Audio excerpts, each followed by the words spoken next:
Yeah, it's so funny. I was like thinking of a mission statement this weekend as an exercise for our channel, and it was, you could probably do this, but I did, so yeah.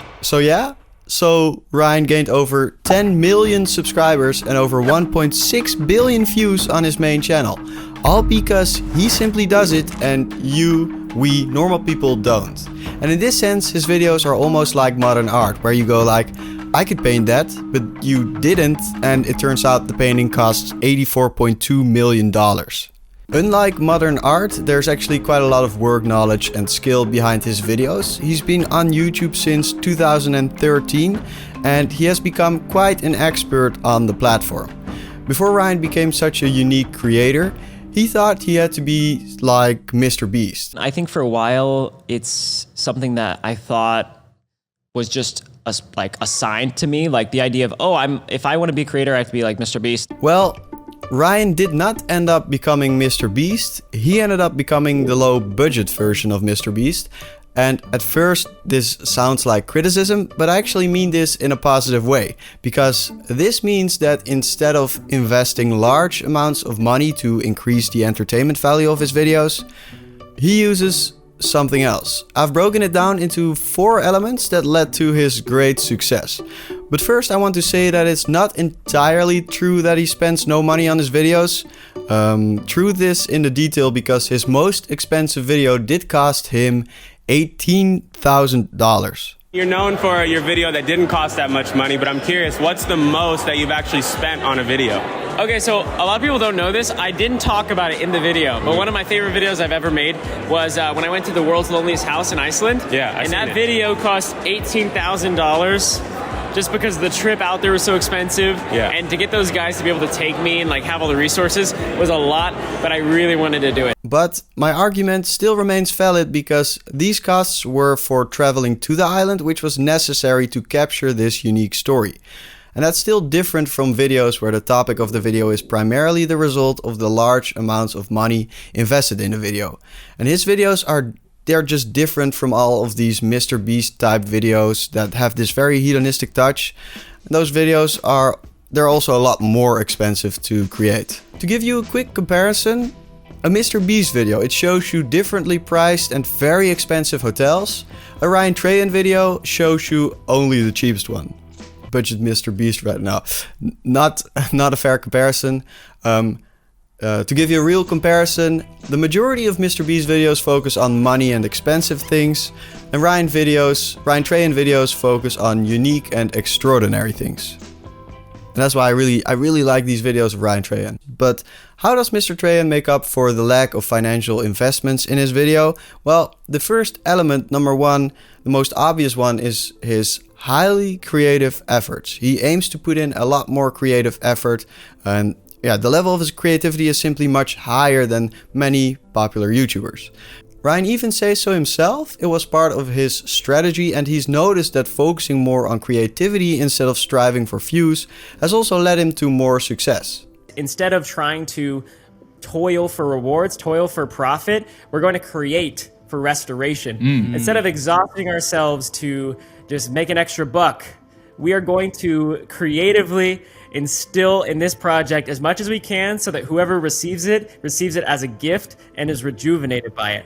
And that has totally changed everything, because, dude, it's crazy that I don't think the outcome has been better. The more that we've gone away from striving, the more success we've seen. Yeah. And the more that we've been able to pour into the videos creatively to give a gift to people, the more views that we're seeing. Ryan hasn't always focused on these highly creative videos. He started out with YouTube making running videos, and he's been through a creative journey where he has made some overly produced content until he found his true passion, and that's the videos he's currently making. He made a video of him spending 100 days in the metaverse, quite crazy, got him 33 million views. And I personally think one of his most creative ideas is the video where he spends time in 2D or in third person.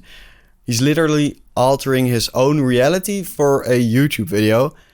And it led him to huge success, and also quite some other popular YouTubers straight up copying him. And he didn't even think of changing the thumbnail. Alright, so let's talk about the other elements Ryan uses to become this successful YouTuber without investing large amounts of money. Element number 2 is his execution of these crazy creative ideas. The first step of a YouTube video is to brainstorm and come up with the video idea, but as Ryan says himself, you have to actually do it. You have to put in the effort and bring the video idea to life. It's literally like something that people are like, I would do that. Like, it's not outside of the realm of possibility that I would do that with my week off. But no one really wants to do it. It's not really worth doing at the end of the day. So for most people, it's probably not worth doing it, but having all these years of experience on YouTube, Ryan knows that his video ideas are actually worth creating. Just for fun, quick rough, probably wrong estimation. If Ryan's revenue per 1,000 views would be $4, his RPN would be $4, he would have made $132,000 in YouTube ad revenue from that video alone.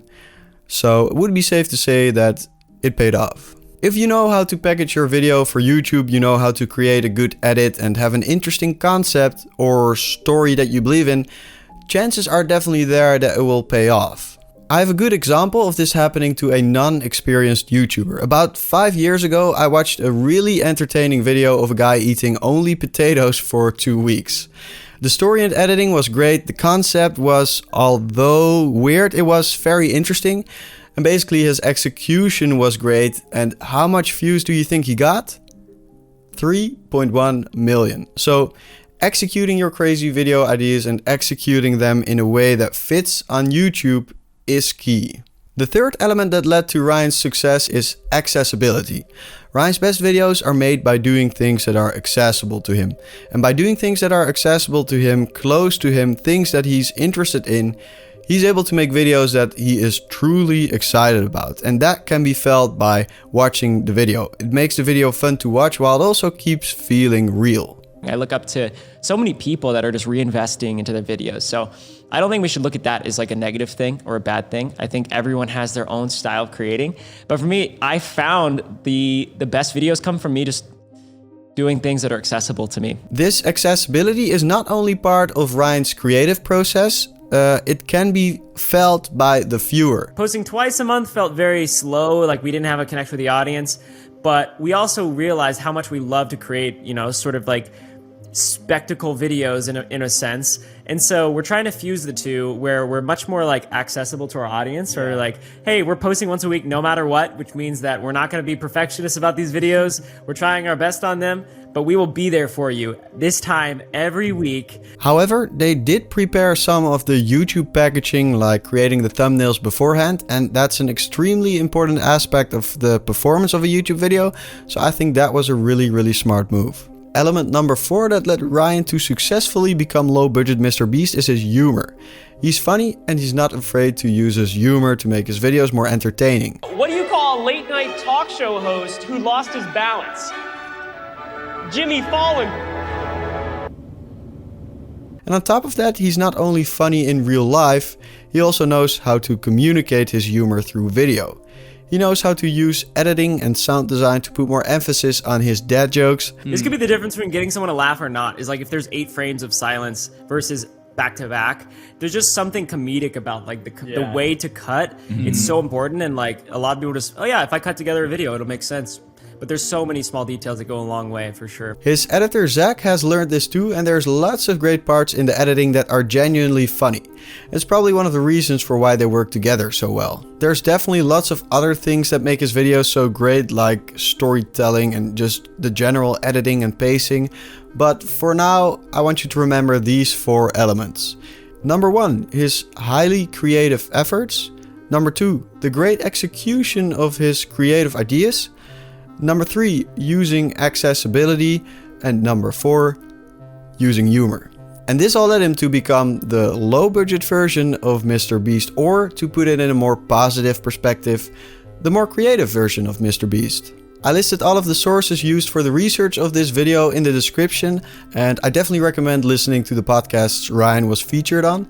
If you want to check out the gear I use, I also listed it in the description. And if you want some personal advice on your own channel, you can leave a comment, and if you're lucky, I might be able to give you some personal advice. But Can't guarantee that to everyone because I only have so much time available.